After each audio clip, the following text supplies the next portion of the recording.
Tow truckers from booting tractor trailers was signed into law today. This, of course, comes after years of WBTV investigations revealing the Wild West of towing in Charlotte. And now the truckers who shared their stories on WBTV are thanking us for the new protection. Investigative reporter David Hodges is here in studio breaking down the new law and why it isn't only helpful for truckers, but all of us consumers. David. Yeah, Siobhan, for years, North Carolina tow truck companies have booted tractor trailers and charged thousands of dollars to the drivers to get their rigs back. Up until now, it's been the cost of doing business, and that cost was passed on to everyone who relies on a truck to get deliveries, medicine, or food from the grocery store.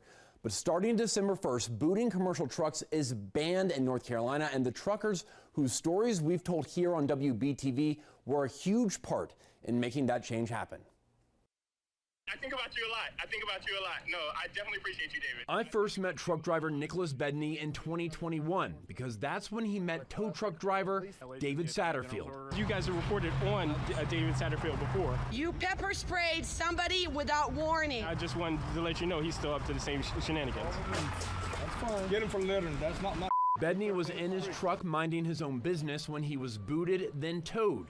But a judge signed an order to release Bedney's truck because at the time, the Attorney General had an injunction against Satterfield to keep him from towing. Under the new law, the booting that started the whole problem would be a Class 2 misdemeanor. So this law not only saves money for the truck driver in terms of attorneys and hotels, it might save lives. Once we made it into the shed, he jammed on brakes and jumped out the car. He pointed the gun at me. Truck driver Ardell Olive was chased down 485 by two men who put a boot on his truck and tried to charge him $10,000. I don't like that it happened to me, but I don't want it to happen to anyone else. The new law takes effect December 1st. It also requires that tow truck companies release the cargo of tractor trailers they've towed so truckers can fight predatory towing in court. I have never had a problem with Charlotte in particular. So it's just this one thing, and they just made the city perfect, basically. They made the state perfect, but they've made the city perfect.